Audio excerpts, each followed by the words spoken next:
So hey everyone, how are you doing? I am working on this video to talk with you about the next step in the process of your literacy narrative, which is the peer review. So far what's happened is you have written your literacy narrative and you've given it to your mentor. And what should have happened now is that you should have received one of your peers, so somebody else in the class's paper, for you to comment on.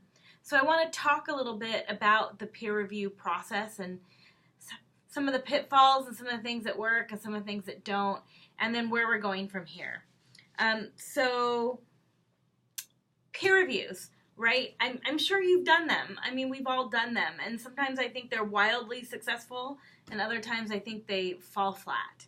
And so in my years, which is a lot of experience of teaching peer review, I've found some pitfalls that we can kind of fall into. It's a little redundant, but things that happen that make peer reviews not work so well.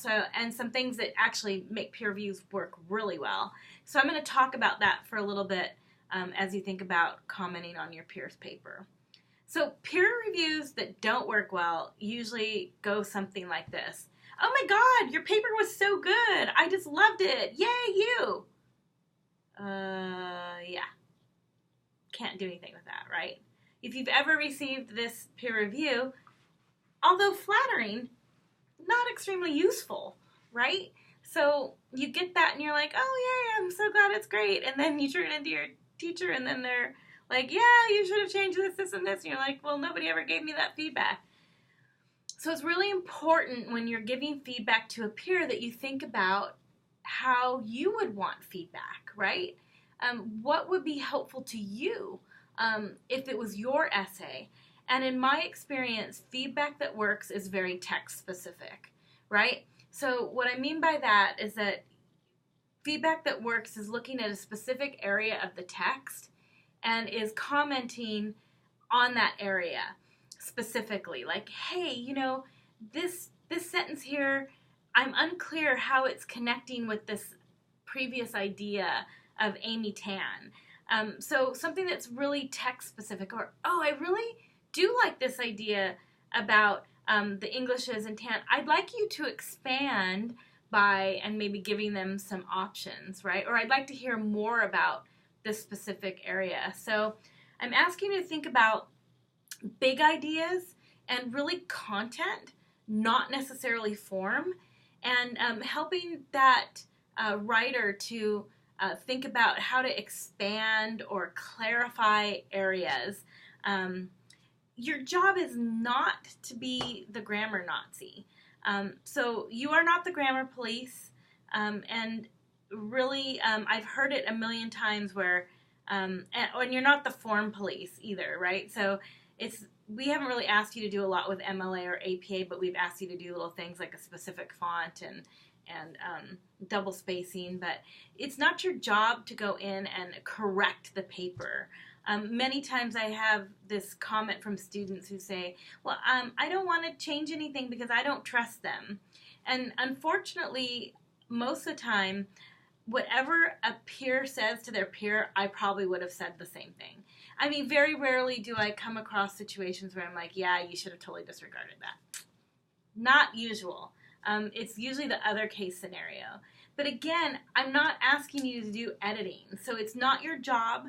You are not a Manhattan Random House editor. It's not your job to go in with a red pen and line things out and put commas in and tell people how to do their grammar.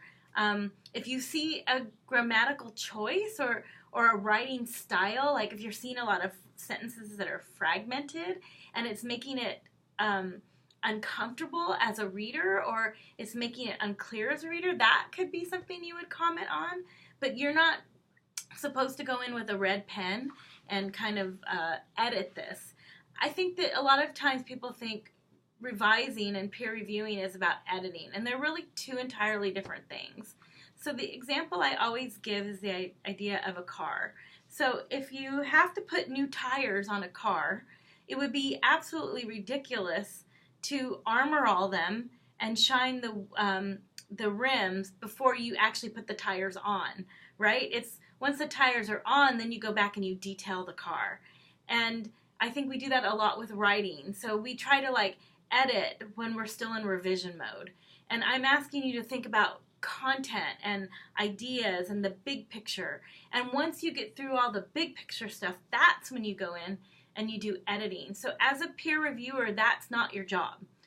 Your job is to really help the peer think about the big ideas and really look at specific areas of the text that they wrote and help them to clarify this.